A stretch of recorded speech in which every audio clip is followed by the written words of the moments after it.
नमस्कार, सत श्री अकाल, आदाब। मेरा नाम मनदीप पुनिया है और आप देख रहे हैं गांव सवेरा।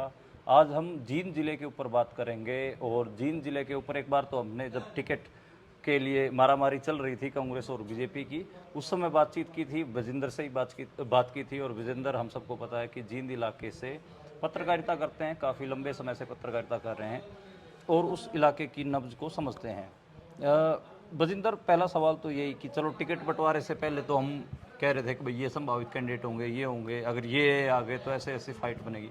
अब तो टिकट बंट चुकी हैं और एक समय भी जा चुका है, नामांकन प्रक्रिया पूरी हो चुकी है और 10 दिन तो ऐसे निकल चुके हैं कैंडिडेट्स के ग्राउंड पे, फील्ड पे। बिल्कुल, जिस प्रकार मनदीप हमने शुरुआत में चर्चा की थी कि क्योंकि कैंडिडेट्स के लिए मारामारी इसलिए थी हरियाणा में क्योंकि जो माहौल है कांग्रेस के पक्ष में था। और आपने देखा होगा कि 2500 से ज़्यादा जो आवेदन थे हरियाणा के अंदर कांग्रेस पार्टी की टिकट के लिए उम्मीदवारों ने अप्लाई किया था।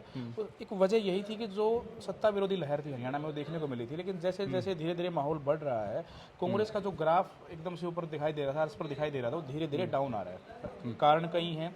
पूरे हरियाणा की नज़रें आज जींद की तरफ है और जींद में खासकर बात की जाए तो जुलाना के अंदर जो पूर्व पहलवान है विनेश फोगाट, वो मैदान में है। WWE की जो भारत की पहली महिला पहलवान है कविता दलाल, वो मैदान में है। 6-7 गांव दलालों के हैं और विनेश वहाँ जो है शादीशुदा है बख्ताखेड़ा गांव में।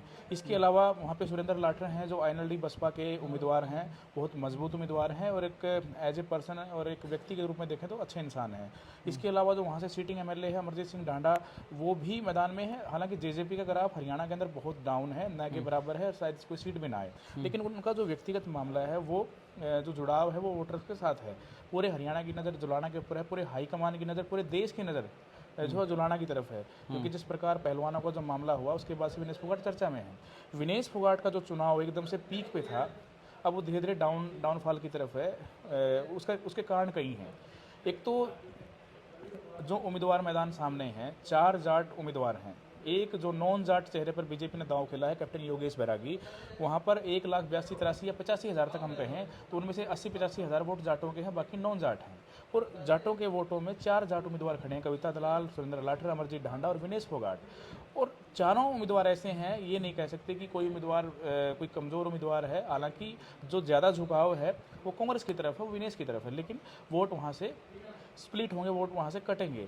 दूसरा जो सबसे बड़ा जो डेंट लगा है, जो धीरे धीरे जो इलेक्शन जो डाउन होने का, जो ग्राफ डाउन होने का कारण है, वो जो SC वोटर्स हैं, SC वोटर्स में भी जो एक कम्युनिटी है जो सेल्जा की जो चुप्पी है उसके बाद से जिस प्रकार एक मैसेज गया है पूरी कम्युनिटी के अंदर, आपने देखा होगा।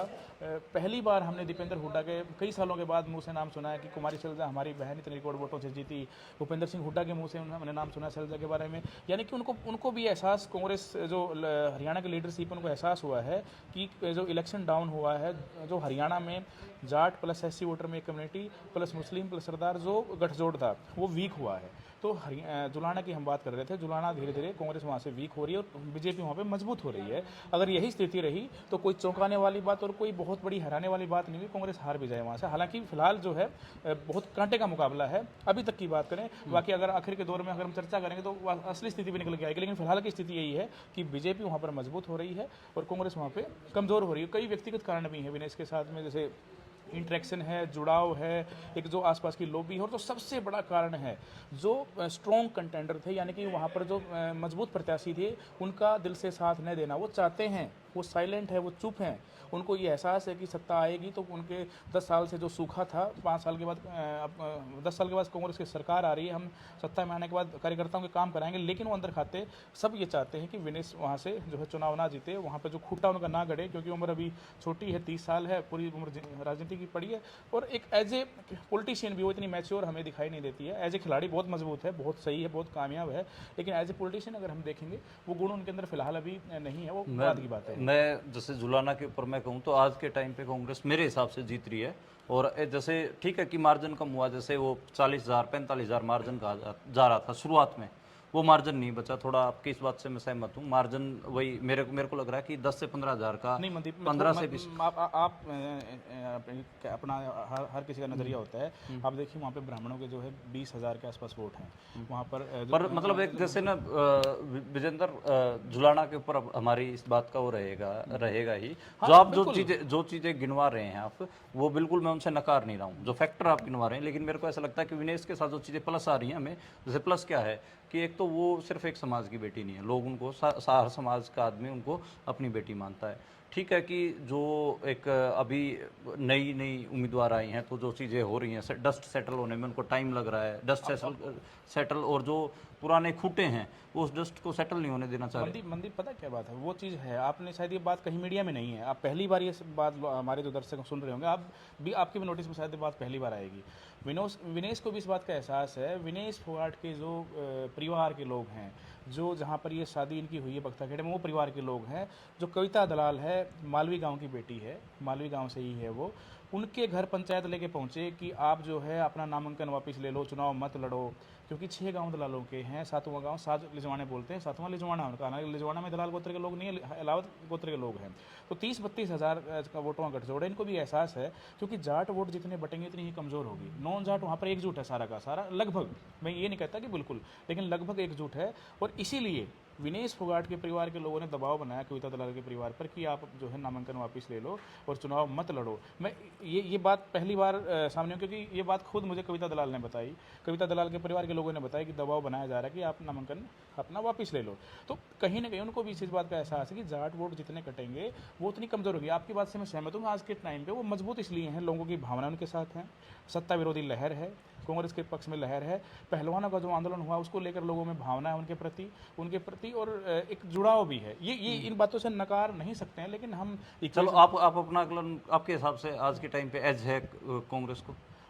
जो ग्राफ वो बना था वो ग्राफ डाउन है। मेरे को ये लग रहा है कि आज के टाइम पे विनेश 20,000 वोटों से चुनाव जीत रही है। जो 40,000 45,000 का जो रुका था, वो मैं मान के चल रहा हूँ कि हाफ हुआ है, वो 20,000 से आज के टाइम पे चुनाव जीत रही है। ये आपका नज़रिया है, लेकिन मेरे नज़रिए में इससे भी डाउन है मामला। और अगर इसी तरीके से उनका चुनाव चलता रहा तो चुकाने वाले वहाँ पर परिणाम हो सकते हैं। कोई बड़ी बात नहीं, खैर देखेंगे, कोई बात नहीं, चर्चा है अभी, 12-13 दिन अभी चुनाव रहते हैं। हाँ, अभी तो उठेगा चुनाव और भी देखते हैं किसके पक्ष में बनती। लेकिन ये आप इसे नकार नहीं सकते, और कोई नकार नहीं सकता कि जो कांग्रेस का ग्राफ उठा था स्टार्टिंग में, जो मारामारी टिकटों के लिए थी, वो इसलिए थी कि सत्ता विरोधी लहर है, सरकार कांग्रेस की आ रही है। लेकिन अब माहौल दूसरा है कि टिकटों का जो वितरण हुआ, जो उसके बाद लीडरशिप जो कांग्रेस की है वो अलग अलग, जो शैलजा चुप, उस दिन से चुप, देखो आप 12 तारीख वो इसीलिए मैं जुलाना में जो विनेश का मैं कह रहा हूँ, जो 40-45 हज़ार पर था, उसमें जो आपने फैक्टर्स गिनवाए, एक तो पुराने खुट्टे हो गए, और दूसरा कास्ट वाला जो एंगल बार बार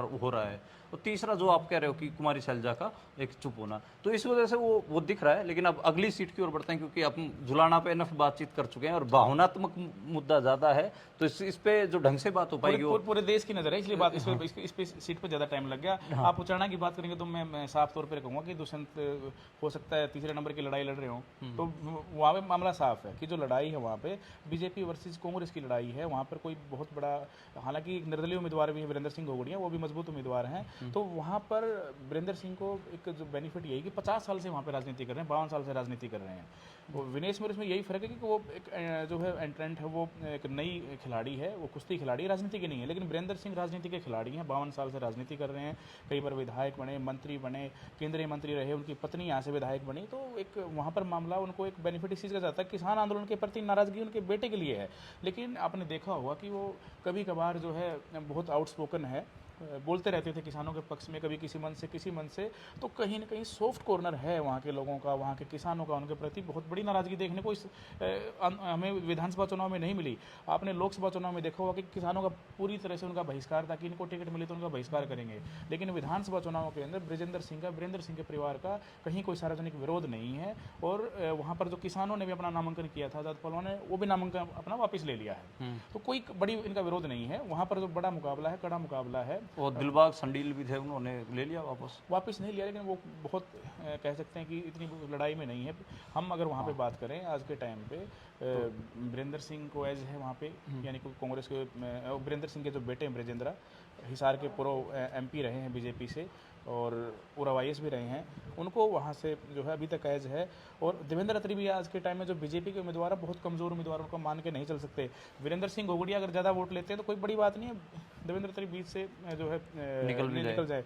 लेकिन फिलहाल की बात करें तो बहुत ठीक है, ब्रजेंद्र आज के टाइम पे एज में है, मजबूत स्थिति में है। इसका मतलब हम अगर बात की जाए तो उनको जो है वो एक अपर हैंड भी बोल सकते हैं, जिनको ये बोल सकते हैं कि आप वो मजबूत स्थिति में है, उनको कहीं ना कहीं इस बात की इनका बेनिफिट है, इस बात का उनको फेवर है कि वो वहाँ पे बहुत बड़ी नाराजगी अभी नहीं देखने को मिल रही उनके प्रति। दुष्यंत चौटाला के प्रति बहुत बड़ी नाराजगी है, विरोध भी उनका हो रहा है, आपने देखा होगा। जब कलायत में भी एक वीडियो वायरल हुई थी, कबड्डी खिलाड़ी हैं काला, उनके साथ बहस हुई, उनके बाद काला पे हमला हुआ इंटरनेशनल कबड्डी खिलाड़ी के ऊपर, यानी कि कहीं ना कहीं अभी दुष्यंत चौटाला का विरोध अभी भी जारी है।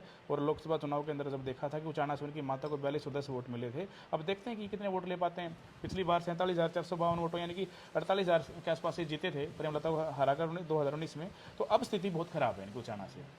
तो अगली सीट की हम बात करें, मैं तो अब तक जो 2 सीटें हैं, जुलाना और उचाना, 2 पे कांग्रेस की एज दिख रही है। तीसरी सीट जींद में जो दिलचस्प मुकाबला है, और उस दिलचस्प मुकाबले के बीच आज सुबह एक खबर ब्रेक होती है कि कृष्ण मिड्डा के एक समर्थक की कार में 2 समर्थकों की कार में पैसे मिलते हैं। पैसे हालांकि कोई 50 लाख कह रहा है, कोई 40 लाख कह रहा है, कोई 60 लाख। अभी तक ऑफिशियल आप बता पाएंगे अगर कोई आया तो? कोई ऑफिशियल कंफर्मेशन नहीं आई, लेकिन चर्चा ये है कि जो 500 की 20 गड्डियाँ थी और एक गड्डी में 500 नोट थे 500 रुपये के। 50 लाख का कैश बताया जा रहा है कि नोएडा से जो है ये कैश लेके लाया जा रहा था और चुनाव में इसका प्रयोग होना था। कौन किसको करना था, वो कृष्ण मिड्डा जो बीजेपी के विधायक हैं उनके वो सपोर्टर हैं, खास उनके समर्थक हैं।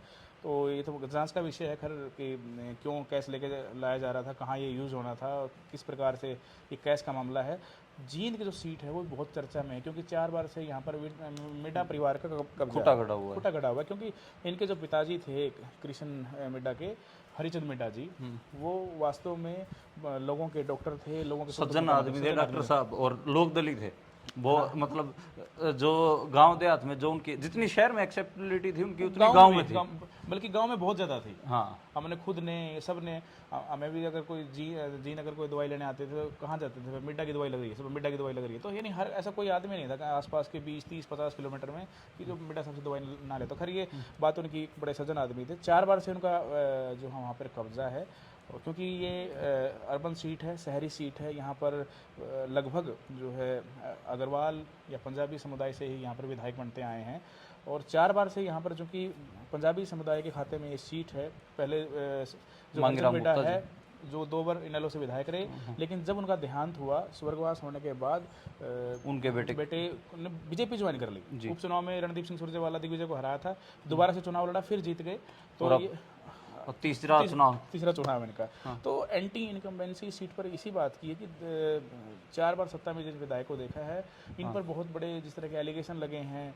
शहर में जो विकास के नाम पे कोई बहुत बड़ा यहाँ पर कोई शहर के अंदर विकास नहीं हुआ है, विकास भी नहीं हुआ। और दूसरा जो एक मैं कहूँ कि मैंने जो जींद में महसूस किया, आपके साथ भी घूमा, थोड़ा अलग भी घूमा, कि लोग थोड़ा सा कृष्ण मिड्डा के व्यवहार से, लोक व्यवहार से थोड़ा सा परेशान है कि वो सहज नहीं है लोगों से मिलने में, बर्ताव करने में सहज नहीं है। दूसरा उनके ऊपर जिस प्रकार करप्शन के एलिगेशन लगे, शहर में विकास, अगर आप देखेंगे, मैं खुले तौर पे कह रहा हूँ, हम कवर भी करते हैं, जब भी थोड़ी सी बरसात होती है, शहर का पानी निकालने के लिए स्टेडियम तोड़ना पड़ता है, स्टेडियम की दीवारें तोड़नी पड़ती हैं। कोई 30-35 पता नहीं कई बड़ा एक जो है ना, कई करोड़ रुपये खर्च किए अमृत योजना पे, लेकिन शहर का जो पानी है वो निकाल नहीं पाए। अभी भी बरसात होते ही अर्जुन स्टेडियम जो शहर के बीचों बीच है उसको तोड़ के स्टेडियम में पानी निकालना पड़ता है। बच्चों की एक्सरसाइज बहुत बड़े उस पर प्रभावित होती है। ये तो एक छोटा सा उदाहरण है, इसके अलावा बहुत सारे ऐसे काम हैं। कोई बड़ा काम आज तक जींद में उनके कार्यकाल में नहीं हुआ। एक बड़ा एक जो मुद्दा है जींद का, जो इनके पिताजी खुद जो हरिचंद मिड्डा थे, एक पशु ने इनको टक्कर मारी थी। आवारा पशुओं का बहुत बड़ा मुद्दा है। आप देखेंगे कि पूरे शहर के अंदर शाम होती है पशुओं का कब्जा हो जाता है। आप जब शहर में आए होंगे, पूरे जो गोहाना रोड है वहाँ पे एसपी, डीसी, हर अधिकारी का रेजिडेंस है, जजों के रेजिडेंस है, लेकिन पूरे शहर पे आपको पशु ज़्यादा दिखाई देंगे, आपको आदमी कम दिखाई देंगे। तो जितने भी जो लोकल इश्यूज़ हैं, बड़े इश्यूज़ हैं, कोई जिन पे कृष्ण मिड्डा फेल रहे हैं, पूरी तरह से काम नहीं हुआ, तो एक बड़ा एक कारण है। और सत्ता विरोधी जो लहर है वो तो अपना काम करेगी। दूसरा जो अग्रवाल कम्युनिटी के भी खाते में बड़े लंबे समय से सीट नहीं आई है, तो उनको एक एज है।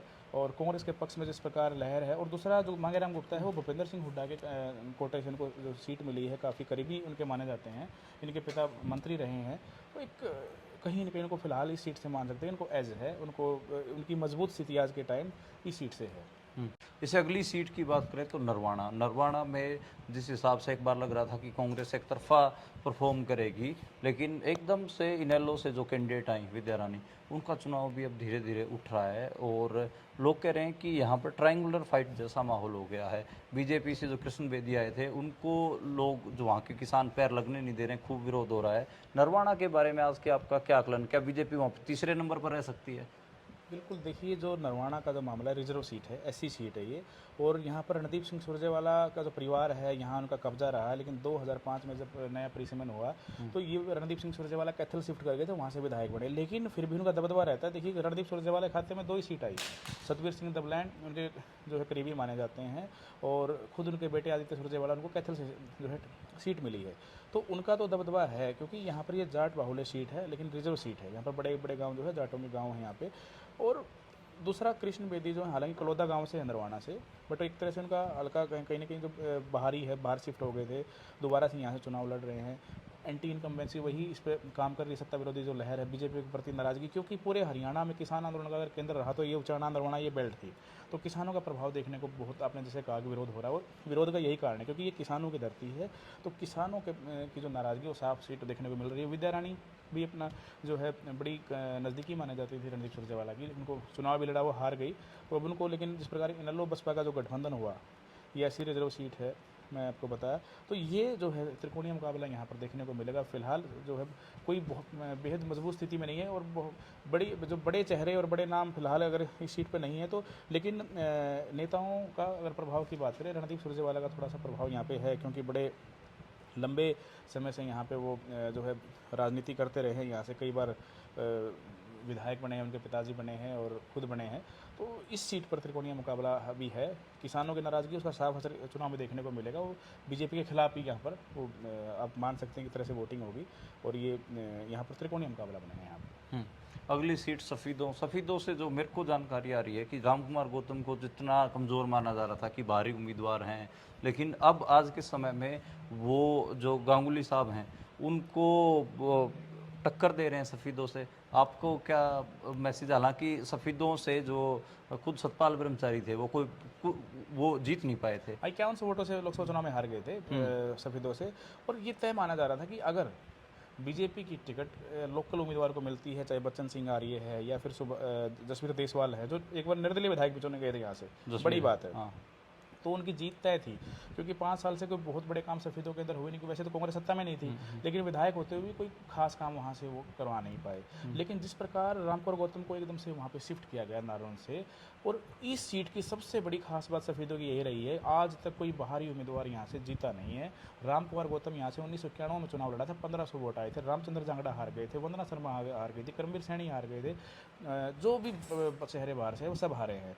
सुभाष गांगुली का एज इसलिए है, मजबूती सिर्फ इसलिए है कि वही जो फैक्टर काम कर रहा है, सत्ता विरोधी जो लहर है, पर दूसरा ये इनके ऊपर कोई दाग भी नहीं है, कोई बड़ा डेंट इनके ऊपर 5 साल में लगा नहीं है, सामाजिक आदमी है, 2-3 बसें जो हैं हर रोज़ इन छोड़ रखी, पीजीआई में मरीजों को लेके जाती है, लेके आती है, और कांग्रेस के पक्ष में जो माहौल है इनका फ़ायदा इनको ज़रूर मिलेगा। और जो समीकरण आज तक के सफेदों के यही बताते हैं कि बाहरी उम्मीदवार यहाँ से नहीं जीतता है। हालांकि यहाँ पर ये इस बात पे तय करेगा कि बच्चन सिंह आर्य जो है वो बीजेपी से टिकट मांग रहे थे, लेकिन वो निर्दलीय चुनाव लड़ रहे हैं, अगर वो जो डेंट लगाएंगे वो बीजेपी को कहीं ना कहीं डेंट लगेगा। तो इस सीट पे बात करें तो कांग्रेस की काफ़ी मजबूती है। अगर जींद की 500 सीट में से बात की जाए तो मैं मानता हूँ कि इस में सबसे ज़्यादा मजबूती अगर कांग्रेस की है तो सफेदों के अंदर है। वो फैक्टर यही है, बाहरी का जो फैक्टर है, अब तक के जो परिणाम है, चाहे वो देवीलाल की जो लहर थी उस समय की बात करें, या फिर 2014 में मोदी की जो लहर थी, लेकिन वंदना शर्मा यहाँ से उम्मीदवार थी, वो भी हार गई थी, सुषमा स्वराज की बहन। यानी कि लहरों के विपरीत ये जो है हल्का चला है जब भारी उम्मीदवार आया, लेकिन जिस पार्टी ने उतारा उस पार्टी की ज़बरदस्त लहर रही है, चाहे कांग्रेस की बात करें या फिर बीजेपी की बात करें, लेकिन बाहरी उम्मीदवार हमेशा यहाँ से हारे हैं। दूसरा, बीजेपी की सीट से पार्टी से टिकट मांगने वाले उम्मीदवार मैदान में है, तो ये उनको एक डेंट लगने वाला है, वोट का लॉस होने वाला है, और सुभाष कंगाली को इसी बात का उनको यहाँ पर फ़ायदा है। सुभाष गांगुली, आपको लग रहा है कि सुभाष गांगुली एज में है। जसबीर देसवाल और बच्चन सिंह आर्य दो निर्दलीय कैंडिडेट भी चुनाव लड़ रहे हैं और दोनों का देखें तो मतलब लोकल हैं और बीजेपी से टिकट मांग रहे थे। जसबीर देसवाल विधायक रहे हैं, बच्चन सिंघानिया मंत्री भी रहे हैं, विधायक रहे हैं यहाँ से। एक बड़ा कद है दोनों नेताओं का। दोनों जो है बीजेपी की पार्टी से यहाँ से टिकट मांग रहे थे, दोनों को नकार दिया। दोनों ही अपने आप में मजबूत उम्मीदवार हैं और शायद किसी को टिकट मिलती तो जीत भी इन लोगों की हम मान सकते हैं कि इनको बहुत बड़ा एक एज था और ये जिता उम्मीदवार थे। लेकिन जिस प्रकार बाहरी उम्मीदवार यहाँ से आया है उसके बाद निश्चित तौर पर बीजेपी कमज़ोर हो हुई है, क्योंकि इन लोगों का जो व्यक्तिगत यहाँ पर वोट बैंक है वो बहुत बड़ा वोट बैंक है, बहुत अच्छी छवि है दोनों ही नेताओं की यहाँ पे। तो ये जो नुकसान हुआ ये कहीं ना कहीं बीजेपी को नुकसान होगा। और यहाँ पर इसीलिए मैंने आपको कहा है कि जो फैक्टर्स हैं आज के टाइम में बात की जाए, सुभाष गांगुली वहाँ पे एज पे है। और सबसे मैंने आपको कहा था सबसे पहले अगर कोई मजबूत सीट अगर जींद के अंदर है तो वो सफ़ेदों की कांग्रेस की सबसे मजबूत सीट है। उसके फैक्टर्स मैंने आपको बता दिया कि बीजेपी ने जिस प्रकार बाहरी उम्मीदवार को उतारा है, हालांकि बीजेपी के पक्ष में जिन्होंने वोट डालने वो डालना ही है, लेकिन बाहरी होने के कारण जो स्थानीय नेता हैं जो दोनों मैदान में हैं वो नहीं चाहेंगे कि कोई बाहर से उम्मीदवार आके नई रीत यहाँ पर पड़े, कोई नया नेता यहाँ से पैदा हो। तो कुल मिलाकर ये बात की जाए तो कांग्रेस के पक्ष में माहौल सफ़ेदों के अंदर फिलहाल की बात है। बाकी देखते हैं अभी 12-13 दिन 14 दिन हैं क्या माहौल बनता है, लेकिन फिलहाल की बात करें तो वहाँ पर कांग्रेस मजबूत स्थिति में है। जी जी, शुक्रिया शुक्रिया बजिंदर। तो एक हिसाब से कभी लोकदल फोर्सेस का गढ़ रहे वहाँ पर चुनाव में जो लीडिंग फोर्स होती थी वो लोकदल फोर्स होती थी। आज के समय में वहाँ पर सिर्फ दो नेशनल पार्टियाँ मैदान में दिख रही हैं जींद में, एक बीजेपी एक कांग्रेस। कहीं कहीं पर कुछ निर्दलीय ट्राई कर रहे हैं और एक जो सीट है नरवाना उसमें इनेलो भी थोड़ी सी स्थिति में दिख रही है, लेकिन बाकी जगह पे बहुत मुश्किल जो थर्ड फ्रंट कहें अगर हम इनेलो फोर्सेस कहें लोकदल फोर्सेस कहें उनके लिए मुश्किल हो रहा है और चुनाव कांग्रेस और बीजेपी में झूल रहा है और अभी के लिए जींद जिला कहीं ना कहीं कांग्रेस को एज दे रहा है। देखने के लिए शुक्रिया।